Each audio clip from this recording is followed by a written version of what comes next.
welcome back, ladies and gentlemen, to another episode of 501xTako's. I'm your host, Tako Le Artiste, history, spiciest podcaster, and the best voice in podcasting. Thank you very much. Slow motion for you, because fighting off a little cold bug right now. Something going around, and per usual, it's made it way to me. But eating my soup and crackers, gonna get some more Gatorade to make it do what it do. But I'm here with my co-host, Rev Butler. Rev, what you got for the folks today? Party people, welcome to it. I was gonna say the grind. The grind is not the grind. The journey. The journey continues. The journey continues. Another day, another opportunity. That's a wise way to look at it. You know, the grind, the journey as opposed to the grind. Everybody got their own story. Everybody got their own, life path to take. So, Major actually, speaking about the journey, has been back in classrooms speaking to some young students, and wanted to give him some space to talk about that for a minute before we jump into some sports and sports politics. Yeah, man. I'm doing some research. I'm trying to figure out what the needs are in spaces with young leaders, young potential leaders. So go where they are, see what they're doing, and figure out the way to get to solutions.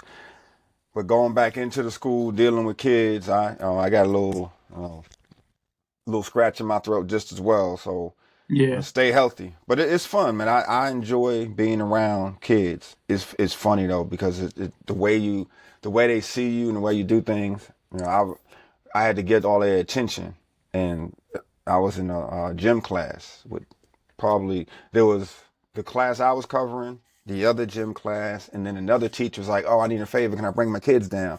The other teacher's like, "Cool, do so." 100 kids in the gym. I mean, at least 100. So everybody's doing their thing. So I just go and stand in front of them and do this.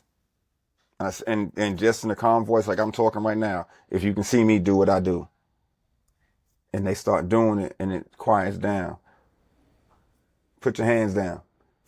Look down at your feet, tie your shoes. And if you still have on Crocs, put them in sports mode. And everybody starts moving. Thank you very much. And I went and sat down, and kids started clapping.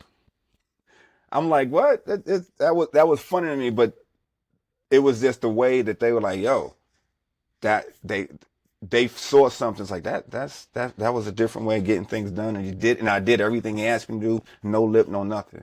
So the presence of one, I'm different, because they don't know me. I'm in there just visiting. I'm a sub, but I mean, I'm there once or twice a day. I'm stealing information and taking money while I do it. Not a lot of money, but the information is gonna be worth it. So it's cool to be there and take. It's gonna help my programming.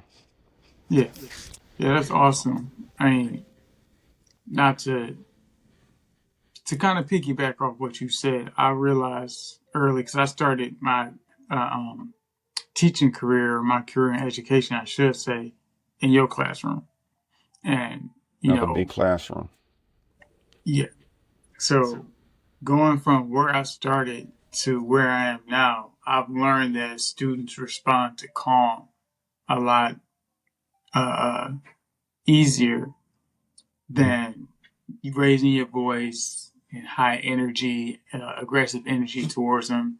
So I remember during my recruiting, one of my first recruiting cycles, I had an auditorium full of students who, there was a few of them, the kind of class clowns, and all I did was just point out how one of them was how we were measuring the rest of the classroom. He was calm, he was engaging and everything. Like, that's how we look at, the rest of the room. Everybody else felt silent. You know what I'm saying? They just started acting like him. So when he came up to the table to get some more information, I was like, "Thanks for letting me use you as a prop."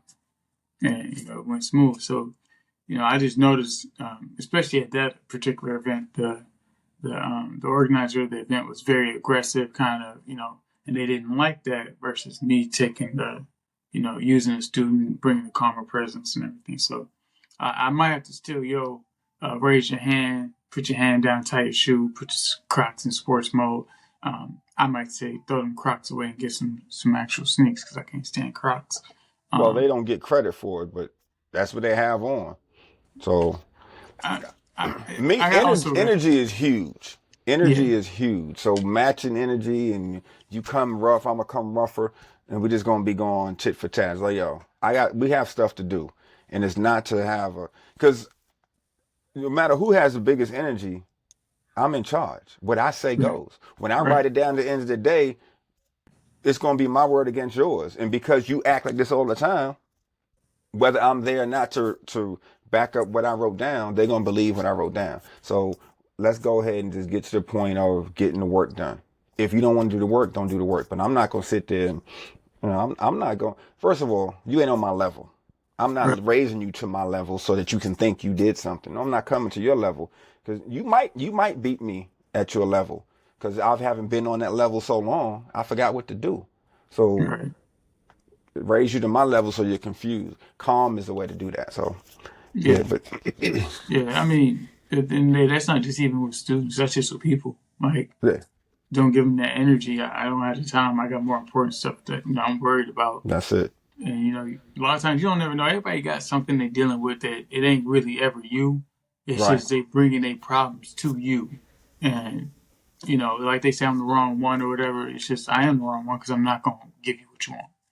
So But you know, it's good. It's a lesson. It's a life lesson. I mean, as a leader, as I consider myself a leader developer, how to understand, how to meet people where they are and help them get to where they want to go. You have to show them the example of how you want them to go. Because if you do what they do, you're gonna be in that circle, in that cycle, that pit for a long time. You gotta yeah, help them get to where they want to go.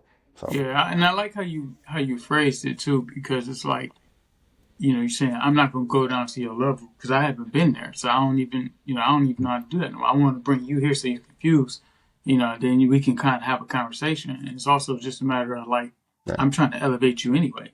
right, That's why you in the classrooms. You yeah, want to elevate them, and I think it's a healthy mindset to bring to a classroom, especially from you.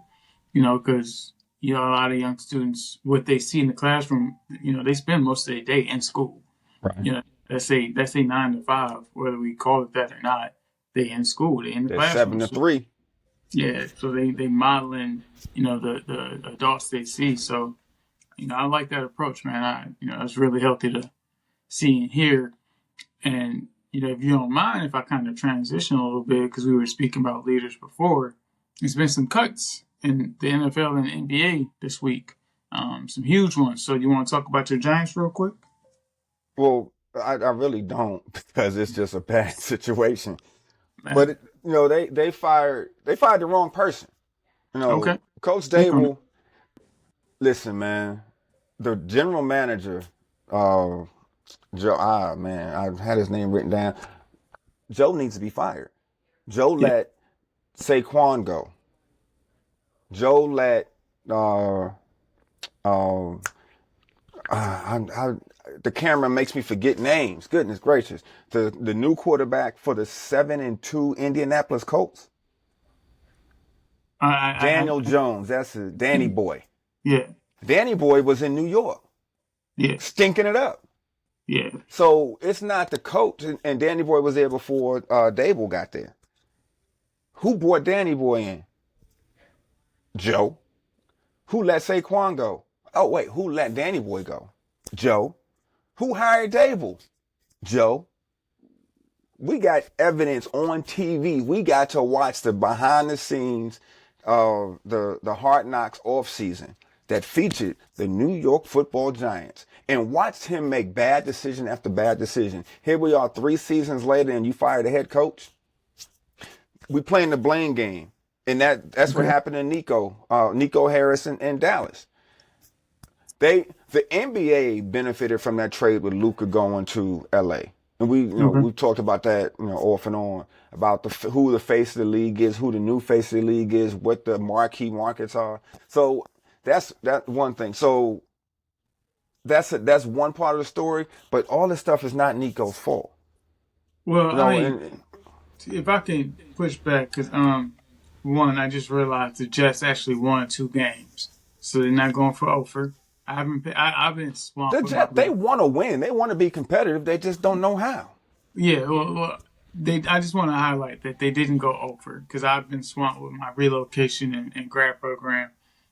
So I haven't been paying as much attention. But as far as Nico Harrison, um, sorry, that's actually their job emailing me right now. As far as Nico Harrison, I think it actually is kind of fair to say I don't know if firing him so soon was fair, but he did trade away a generational talent who is a perennial MVP candidate and is probably, well, I'm gonna say he's in the race for MVP this season, at least for the early part of the season. I mean, he done got back in shape. He's playing best basketball of his career up to this point, or at least in the last few years. Uh, you traded away your generation's Dirk Nowitzki. You know, it's one of your first official acts.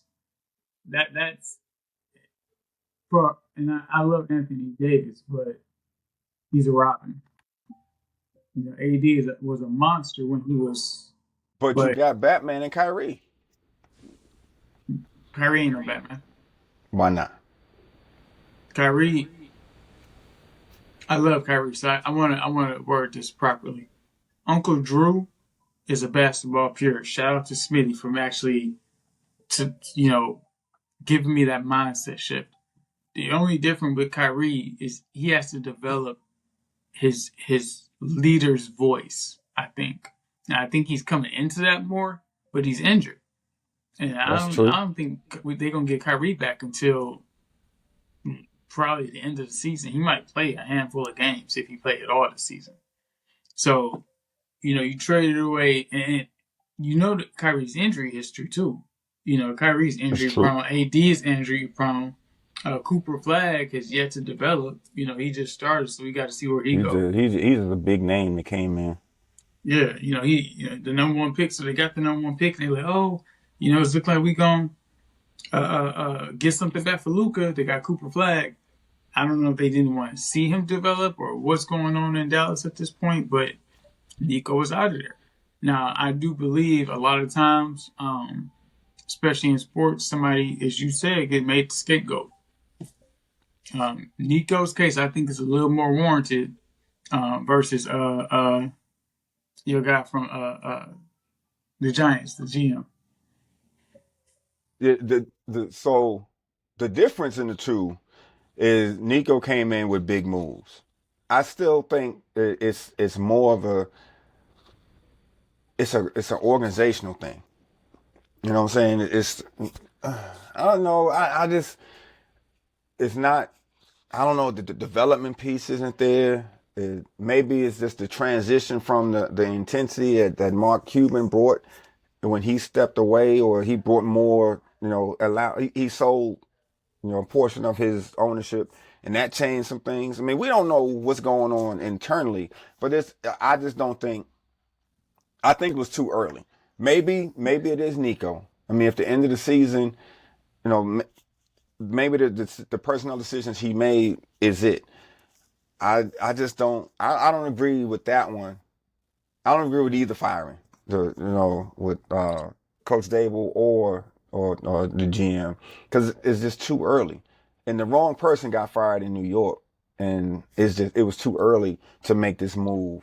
Because we're 12 games in, we're less than a quarter of the season in.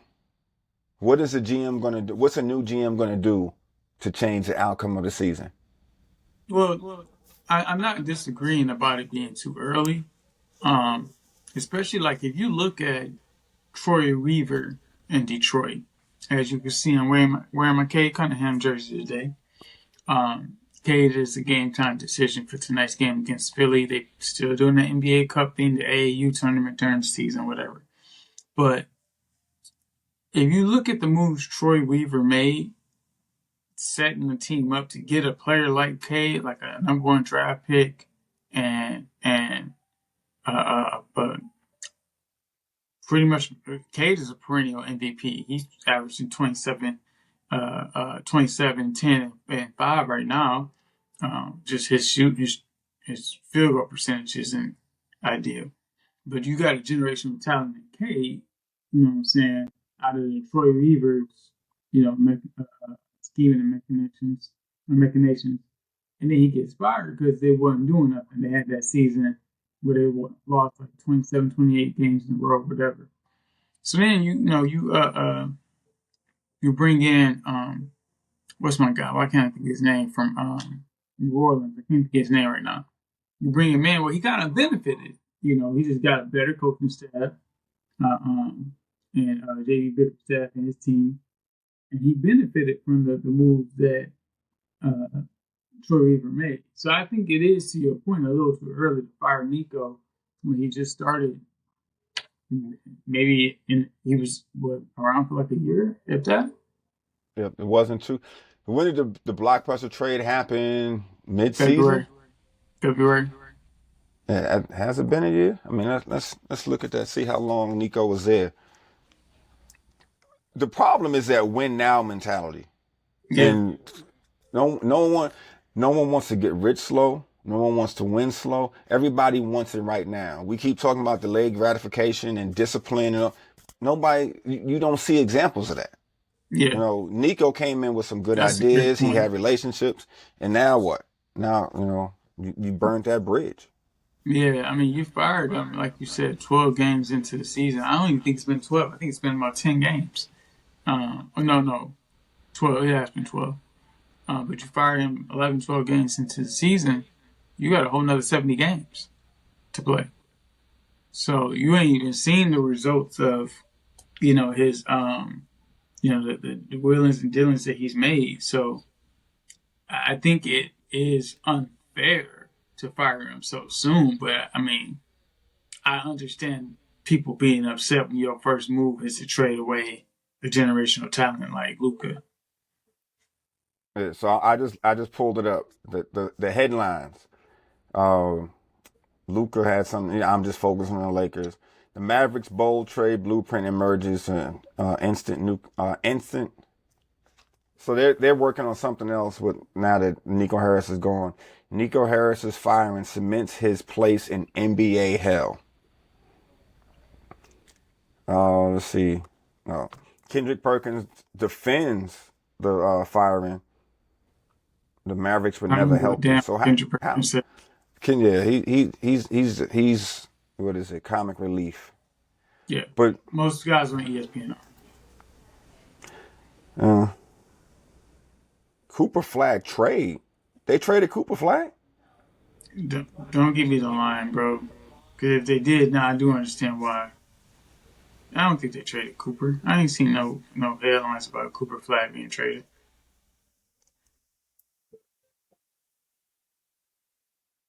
I'm trying to find a quick way. It wasn't long enough. Bottom line, because I can't find anything that pops up real quick. It's mid-season in the NFL. What are you going to do? What's going to change getting rid of him? It just starts the process of who we can start looking for. You can start looking and let him know, listen, man, if we don't get to 500 before the end of the season, you're out of here. Put him on the hot seat. And then you can always be looking. Everybody's always looking for a new job. Every job is temporary. But now that ruins your already fragile locker room, your initial starting quarterback in Russell Wilson, that flooded and flamed out. He's still around. Jackson Dart is hurt. So you're going to get some comic relief from, what's our man's name? Jameis Winston, but you're not going to get any wins. Jameis Winston is an excellent quarterback, but he throws just as many interceptions as he does touchdowns. Yeah. He's a good guy. He can help you study, but execution-wise or whatever it is, we're not getting any better. Dable not being in the locker room is going to hurt the Giants even more. The Jets will have more wins at the end of the season than the Giants. And I'm a root for both. And my partner invited me to Baltimore to see Baltimore and the Jets in a couple of weeks. And I was like, man, I wish I could. I have other things going on. I can't go, but even if I could go, I don't know, man. They're too inconsistent for me to go in there and sit out in the cold. But nothing's changing for the Giants. It's going to continue to go downhill, and it's the GM's fault. It's the GM's fault. Yeah. Let So me get close. It's the GM. It wasn't the head coach. It was the GM. so I'm let me say this. I thought you were gonna do it, and I'm about to. I just went 2 for 2. I let my other co-host rant for 20 minutes last night, and that might be the best 20 minutes of podcasting on this podcast in the last maybe 2 seasons. Listen, I man. was completely ready to let you go on a rant about the Giants, and I thought you was getting there too. I'm like, yo, he cooking now. I'm about to shut up and let him do his thing, and I'm like, oh, maybe I just need to let my co-hosts rant about their teams because DB went on a rant about the Packers and Jordan Love and all that. But so I had to double check. Nico had been the GM since 2021, so he had 4 years. So That's a um, long time. He was quiet for a long time then. he was quiet because he succeeded Don Nelson. Um, apparently, from what I just read. So I thought he was. I thought he had just started like a season or two ago, but also I hadn't paid attention to the NBA for like a year. I had kind of been burnt out on it. So he had about 4 years, and one of your first big moves is trading away. But At least the move that got that just immediate attention. happened. Well, yeah, but I mean, I guess When did the Luca and AD trade happen? Last year, February, right? February of this So year. so they were just waiting. They I guess they were pissed off about that and they was gonna fire him anyway. Oh, he was on the hot seat for sure. It was February 1st. Of 2025, Yep, February 1st. and he got February. fired in November. What was Yeah, that 9 months later? yeah. They gave Hey, him a pregnancy term. you know Like, what I'm hey, saying? buddy, you got to turn this around. You know. So yeah, Man, that's. they had a I career mean, reveal party. I mean, how long was Marc Jackson with the um um Golden Golden State, State Warriors? Was it a just couple of 1 year seasons, or was it two? maybe two. Let me see. Because I mean, once you mention NBA Hill, that's the first thing. That's the first person I thought of. It's a shame that And they well, treated Mark that man Jackson that way. deserves another. He deserves another run. He does. 3 years? It was three, so it's what 2011 through 2014. Yeah. He Yeah, he built a team that turned into a dynasty. Now I'm not saying that coaching isn't coaching is important. I don't know that Mark Jackson would have been on when I had a dynasty like Steve Kerr did. yeah. Mark Jackson built that team. They would have won a championship with But Mark Jackson at the helm. That's kind of going back to my point about Troy Weaver, and let me figure out the Pistons GM name because I know he's from New Orleans. I remember, um, but he kind of benefited. The same thing with Trust the Process. What was my guy? Was it Colangelo from Philly, where they fired him? Sam Presti, or I gotta look it up. Listen, But man, there's the people with vision, and some people have vision, some people don't. well, I mean, Joe Shane, Trey that's his John name. Langdon. Trey John Langdon. I knew something like that. He benefited. And I'm not saying he's not doing his thing over the last couple seasons, but Troy Weaver was he had a vision and he brought in and he put the pieces in play, and it kind of go back to a few weeks ago, maybe a couple months ago when we were discussing why leaders and how leaders. Yeah. I'm the type of one of my leadership professor actually said you are a why type leader. You just need your how person, and MLK had his Big and picture. yeah, like I see that I can create the strategy. I need the tactician to kind of help do the practical stuff. I'm not always. Big picture I'm the versus first person. details. Hmm? Big picture So, versus details. yeah. Like I'm not. I'm gonna be the first to say I have a lot of very abstract habits and ways of approaching stuff. It's not that I can't be tactical; it's just not my default. I would say my one of my best friends, Samson, is more of a tactical person. So he's very just meticulous.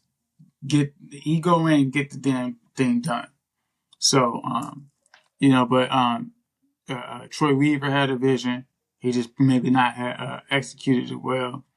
I can't. The verdict's still out on Nico. As far as right now, because I mean we got to see what happened after with the next GM that comes in. Who else? It was why can I not think of his name? Trust the process. He created the phrase. I'm about to look it up real quick. Sam Hinkie. Oh, Sam Hinkie. he created the phrase. I disagree with that. That was our phrase when I was a lacrosse coach, and I have no idea who Sam Hinkie is.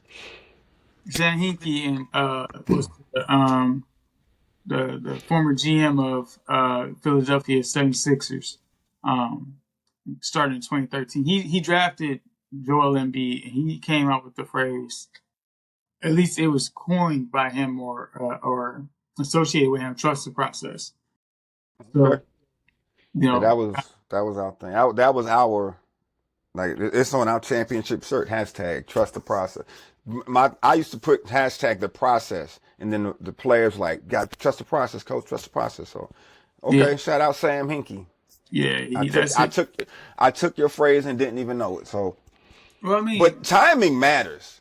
Timing yeah, is very important. yeah, Timing is it's like the team. When my boys lacrosse team. The year before I got there, they were 1-11. The year I was there, we went all the way to the championship. Two yeah, things happened very differently. We were playing and we won the games we were supposed to win, and then one of the teams had a problem where they couldn't come play us. Like they couldn't get to us all week. So we got to buy into the next round. And then the next round, we won the game that we had to play.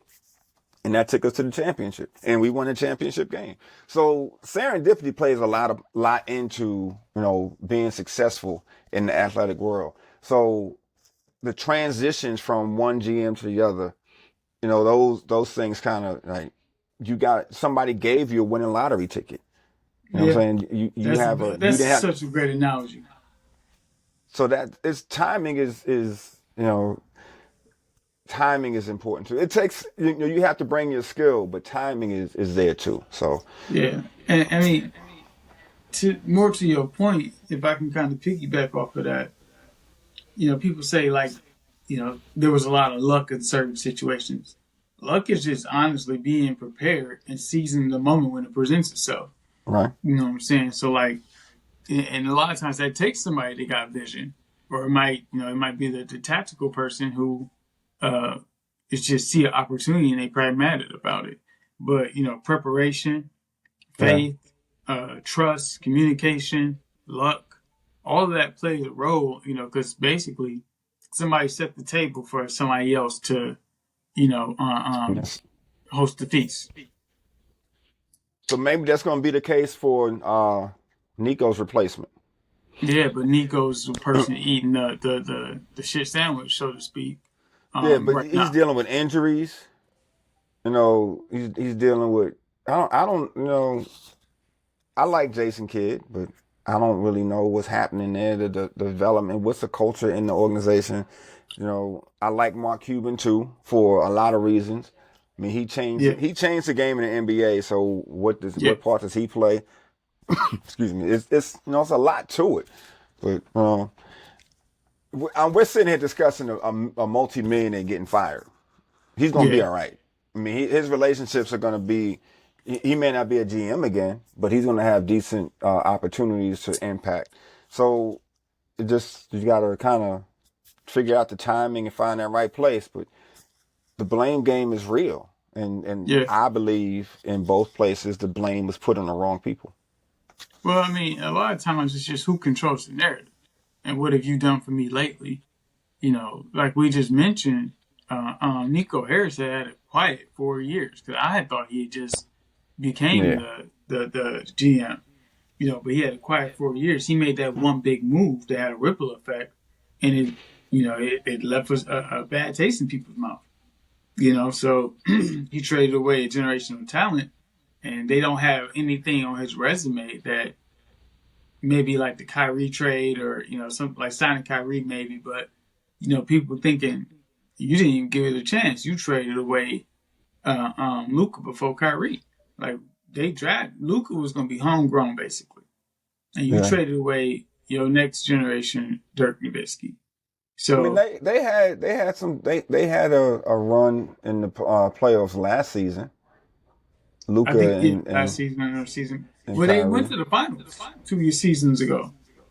They went to the finals 2 seasons ago. That's the year Boston won it.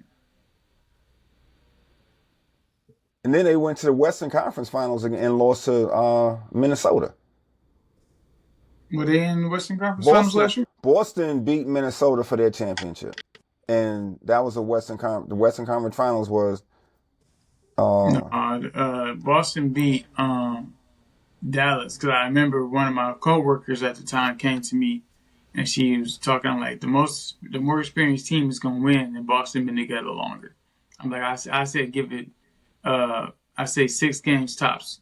They okay. So won in then six. they still they got to they played at a high level for a long time, and it's injuries. It's a lot. It's a lot. I mean, I still think too early. The wrong person. Maybe at the end of the season, cool if they miss the playoffs, but too early. Yeah, Too early in Dallas. Wrong person in New York. I haven't paid too much attention to the NFL in the last few weeks, but I'm gonna ride with what you said because it's a few guys I feel like um I keep getting notifications. This is must be a busy Friday. Um, but I haven't paid too much attention the last few weeks.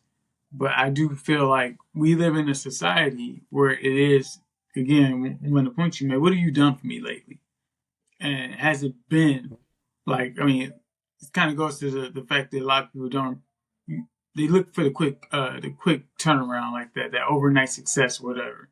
Not I put in the work and first week of January all the way through the last weekend in December. And I've had steady, consistent growth. You know what I'm saying? So when I look at a situation like this or any situation, I feel like a lot of people, if you're just going 0 for, not 0 for, but like 2 for 8 or 2 for 10 or whatever, and somebody fired you, well, they were just looking for an excuse to fire you. Right. They don't take into effect or take into account the pieces that they gave you when they brought you in. You know what Right. I'm saying? So, especially a head coach. A head coach only got so much say so. Unless you are somebody like was it Jay Kidd or Steve Kerr or Pop before he retired was had the say so on the court and the pieces that were being brought in too. Yeah. So yeah, it's Another Giants great had something to say about that too. Said if you're going to be responsible for the meal, you at least should be able to buy the groceries. yeah, Bill that's great. Parcells. Well, he said it when he was in Dallas, but Bill Parcells took the Giants to 2 Super Bowls. Back in the 80s, Yeah, 80, 89, and 91. Anyway, 2 Super Bowls. Bill Parcells, the head coach needs he needs the wrong person was fired in New York. Bottom line, I don't know what the how the hierarchy worked, how much input Dable had in personnel, but the wrong person got fired in New York because you traded away. First of all, you had you somehow Daniel Jones was stifled in New York. How do you go to Indianapolis and you just playing lights out? How does that work? Because I wrote Daniel Jones off. It's like, oh, come on, man. But they paid him $40 million when they should have gave some of that money to Saquon. Saquon left and won a Super Bowl. yeah, He stayed in your division, punched you in the mouth, and won a Super Bowl. And you could have kept him. And it was yeah. over like $4 million. Now you got to think that's kind of going back to the same situation we discussed last week with James Harden. You could have had that Yep. dynasty. and maybe there wouldn't be a Golden State dynasty if you would have paid James Harden a couple million extra dollars. Now again, that's probably surface level, and we don't know all the other nuances. But on the surface, that's what the That's narrative it. is right now. That's what we got. And just to kind of speak about players who went and got a Super Bowl, Matt Stafford. Right now, I heard on one of those networks the other Get out day. of match day. Yes. I heard on one of the networks the other day. I'm not gonna say no names. That he's he's an MVP. What you say? No, I'm just laughing. There was a little kid running around with a L.A. Rams Stafford jersey on, and I Well, was they like, "Can saying you he wear that might be here?" the MVP of the season. He playing the best football of his career at 37. That to me is wild. But as my co-host DB said last night, Tom Brady, or you move the quarterback, and that displays a lot about the team. Like Tom Brady lead the Patriots, and the Patriots played like dog water, as he put it. That's literally borrowing his phrase. You know what I'm saying? They've been dog water since they lost TB, and TB won almost, I think, either another two or he won another one, something like that, back to back. I don't know, man. Drake May is coming into his own. Yeah, Drake May and Vrabel, that's a good yeah, combination. yeah. But Uh, I mean, the Lions moved Stafford, got Goff, and look at their own, progression because Jared Goff has found his niche and been playing consistent, like more consistent than Stafford played when he was here. So but it's just I, uh, Jared it's Goff. I timing. But Stafford left here 1 year, one season away, got a Super Bowl. yeah, The highest that the Lions have gotten to was losing, the NFC second half Championship. of the NFC Championship. Yeah. So, I mean, depending on how you look at it, so they've Sometimes it's just played. not the right fit. That's true too. Timing matters. Yeah. Timing matters. But it's, Right we'll place, wrong see. time, or wrong place, wrong time. What is this weekend? We're gonna see if Jared Goff is who we want him to be. Yeah. He's got to play that Eagles defense, Who we need him to and be too. I mean that's we're gonna see, because I think that's the NFC Championship right there. I think It the should Eagles be. and Should have Eagles been the and NFC Championship last year, or at least hey, semi. I listen. I see you in 2 weeks. I hope they were probably together in 2 weeks watching that game. Well, that's because when Dan Campbell walked off and shook old boy's hand, I see you in 2 weeks. Now the Trap Commanders game. are not in a position to do that again, Trap and then games. Trap you games are can't. real. Them boys just came in with something to prove, But the Lions had and that off. They had that bye week after the wild card game. So people thinking like, oh, they're gonna be arrested. No, they out of rhythm. you know what I mean. So it's Hey, who's director, having a don't be better knocking nothing over again. who's having a better career, Goff or Stafford. Stafford got a Super Bowl, so I guess he's Stafford got a having Super better. Bowl. So, I mean, and that was unexpected. I never expected the Rams, but it was a home game too. That was dope. The home team, they played on their home field and won it. So Yeah. that was so. How many other teams have hosted the Super Bowl? It's usually warm weather teams because Super Bowl's been in New York and that was bad. Minnesota, that was cool, but it was so long ago. And everywhere else has been L.A. and Florida, warm places. So Yeah, I can't even tell you. I think I remember the one in '06. That's when Jerome Bettis won in Detroit. So he won it. He brought it home one more time. But they said the bus came home from won a championship. That was but he's Jerome Bettis playing is from for. Detroit. I'm like if I'm not mixing up the name, that was almost 20 years ago, man. I was in 10th grade. So I just didn't know the bus was from Detroit. yeah, he was from Detroit. He's playing for the Steelers. That's when they got their first or second, I think, or they got their second or something like that. Yeah. Now, Steelers is the first team to win 6. They won They won in 6. the 70s. Yeah, they have 6 Super Bowls across the history. God damn. Terry Bradshaw took them to 2. You know, Lynn Swann, Frank, the Immaculate Reception. What's old boy's name? He's passed now. The late great. They had some teams. The Steel Curtain. You know, all that stuff back in the 70s. They were dominating. So I wonder what they're gonna do with my guy, Mike Tomlin. but what do you mean? What they gonna do with him? He's Well, consistent. he He has consistent, 2 but Super Bowls.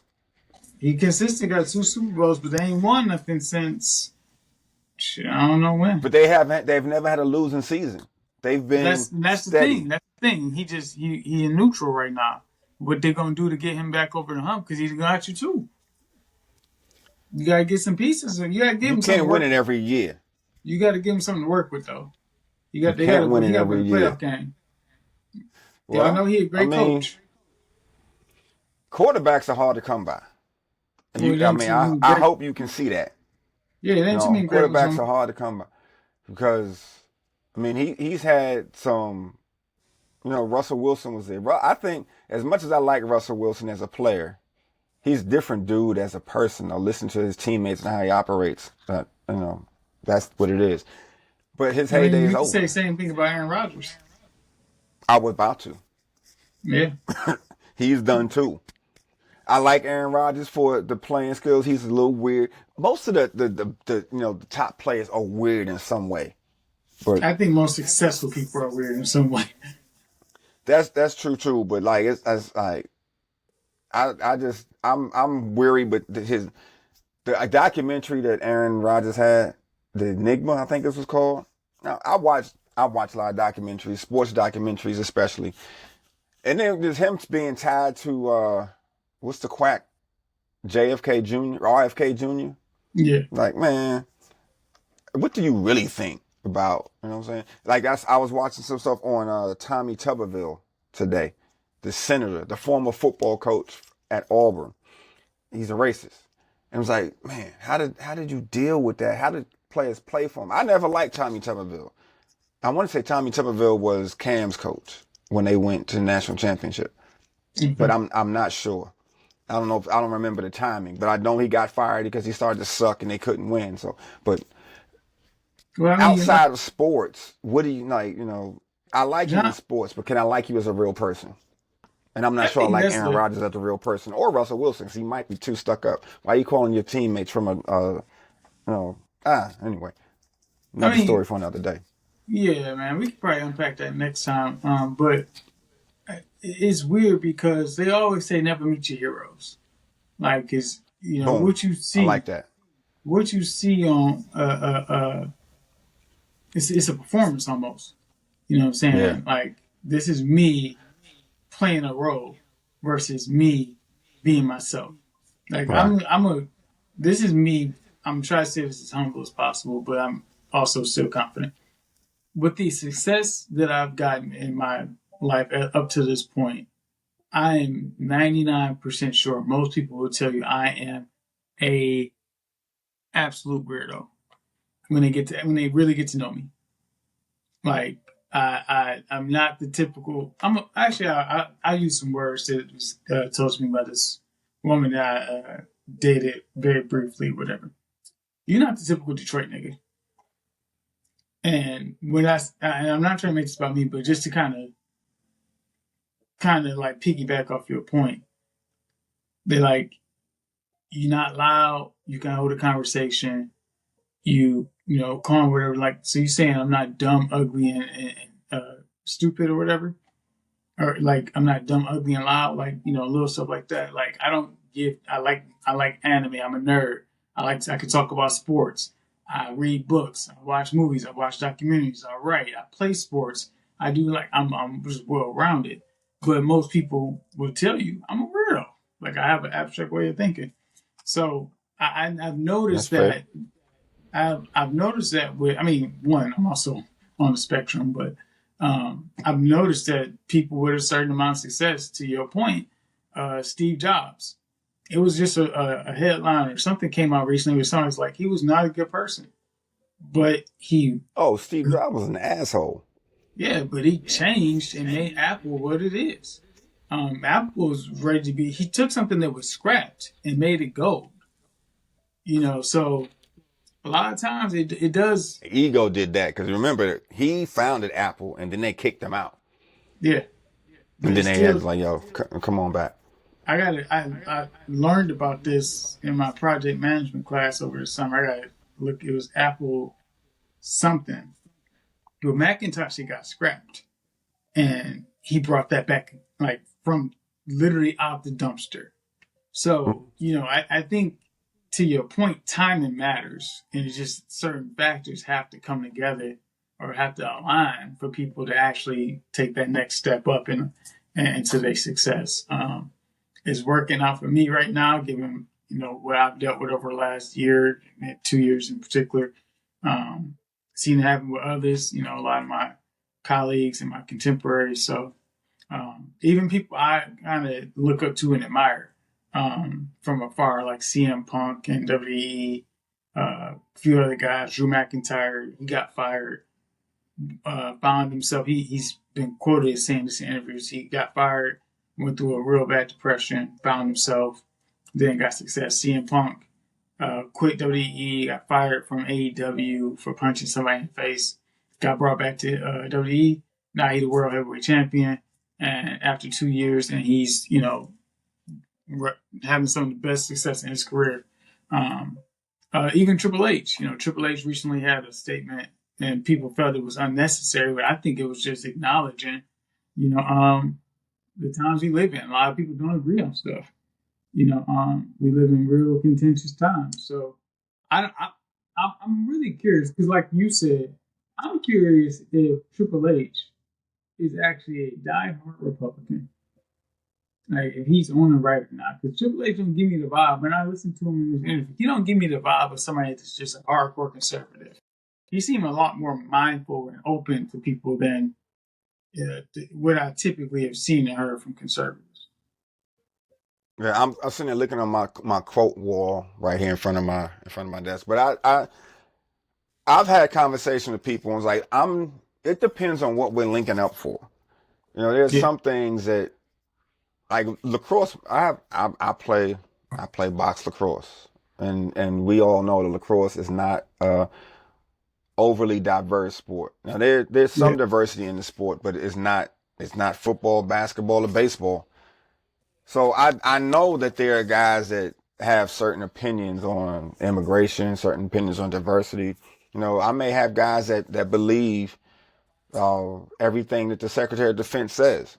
Veterans Day was a couple of days ago, and I went to VFW for the first time in a long thank you for time. your service, by the way. No, my pleasure. Thank you for your support. So we're in just having a conversation in the VFW, and they're talking about immigrants. Oh, if you come over here, learn the language, tone that down a little bit, man. I mean, Yeah, if we're serving in the Army, we have to be able to speak the same language. yeah, That's important. However, this whole thing with the New York mayoral race, Mondambi, I don't want to butcher his name, but the young socialist that won New York, mm, there are people up in arms. First of all, when's the last time you've been to New York? You don't even care about New York. If you cared about New York, you'd be there trying to make a difference. But you just want to talk about stuff. So you can have your opinions on that. We're gonna come play lacrosse. We're gonna win some games, and then we're gonna be out. I'm not kicking it with you. There's where I was playing every Sunday for a long time. You come out of the lacrosse rink, and there's a Trump rally every Sunday. I'm yeah, like, this is just the what we live in. Excuse me. I don't know how many of my teammates participate in it. I don't care because my teammates aren't going to impact my life. I yeah, have work to do for myself, but we don't have to agree on everything to get this one thing over here done. So let's work on this, keep that over there, and that's that whole authentic self, bringing my authentic self to work. I should be able to voice my opinions. No, you shouldn't. You need to come in here, count this money, keep this stuff in order, and that's it. When we open up the floor to opinions, voice your opinion. Other than that, count this damn money. Do your job. That's what you need to be authentic at. Do your job. Authenticity, bringing your whole self, nah. Every part of you does not need to come to work. The weed smoking part of you does not need to come to work. Go home and get high on your time, not on mine. That be authentic over there. You know, Yeah. everybody has a part to play. We do live in in silos. We work in silos, and we have to be able to collaborate. But you got to know when. Like the song says, you got to know when to hold them, you got to know when to fold them, you got to know when to walk away. You Yeah. got to know the difference, man, because meeting Read the the heroes room. will disappoint you. Yeah. And See, emotional intelligence is huge, and a lot of people just don't have it. a lot of people, well, a lot of people don't have intelligence in general. But to your point, 501 Tacos is actually a nod to the fact that I tell people, 8 a.m. Monday, you got Mike. 8 a.m. Monday, I'm yours. 501 is taco time. So, I literally go into work. I am Mike. Literally, I use my middle name. I've made a work persona that I give people, and I come in to do my damn job. If I make some friends, cool. But at the end of the day, once 501 hit, if I'm not trying to text you with the blue bubbles, that's where our relationship ends, buddy. So I come in to do my job. And I'm damn good at it. But at the same time, I had to learn to read some different rooms and stuff like that and just adjust and adapt. I had to realize some people, we live in silos where some people bring that I'm a MAGA person to the office, but they don't wear the hat. They just embody the practices or use, the philosophies or whatever. So I had to learn how to, course correct with that in certain places. But it is a matter of you don't want to meet your heroes. As Black people, we already code switch, or at least we should know how to code switch if you really are adapting. Yeah. But end of the day, don't try to meet your heroes, man. If you do, shake their hand, get an autograph, and keep it pushing. I mean that's all. And then the hero, I was talking to somebody. It was actually a speaker that I shot a note to him, and he went and checked out my webpage and everything. He's like, "Oh, I appreciate that picture, with Colin Powell. I met him and spent some time with him too. I have a picture with Colin Powell, and I have a picture with Donald Rumsfeld, and they butted heads in the administration. So I was like, I look at them in two different ways. I value what they put out in the world, but outside of the leadership piece of it, there's a limit. Yeah, I appreciate what Colin Powell was able to accomplish, but we're not friends. I mean, of course he's passed away, the late great Colin Powell, and Donald Rumsfeld I think is still kicking somewhere, but they have their reasons. Take what you need and throw the rest away. yeah. And I mean, to your point, as we wrap, I had a picture with Charles Barkley. I met him at an NABJ conference in 2017 in New Orleans. One of the best trips on record. Shout out my siblings because we had a time. But I met Charles Barkley, met Bomani Smith, but I got the picture with Charles Barkley. I went into one of his sessions and he was saying stuff and I understood what he meant, but because it's Charles and he's very blunt, he's very direct, he has a southern accent, it came across almost misogynistic. But what he was just saying, and I understood it, and I still shook his hand after. I just think he didn't deliver it as well as he would have intended. He was being Charles. That's not to say like he was being authentic. I think it just was the message was lost in translation. You Yeah, know, but I still love Charles Barkley. Like I still respect Charles Barkley. I don't share all of his views, but I do appreciate some of his views and perspective. my jury is still deliberating on Bomani. I'm not sure. I I'm not haven't sure. paid a lot of attention to Bomani lately, but I used to love most of Bomani's opinions. I just haven't paid that much attention to that network in a long time. Yeah. I was in the Hey, but like barber you shop. said, Okay. the don't meet your heroes. Bomani is not one of my heroes, but the persona may not be the person. Yeah, It I usually think isn't he's still anyway. pretty chill, pretty down to earth. But I only met him in passing, so. Well, actually, no. Let me rephrase that. One of my heroes, I can't say everybody should meet is Rob Parker. I want to ask Rob some of his Good opinions dude. on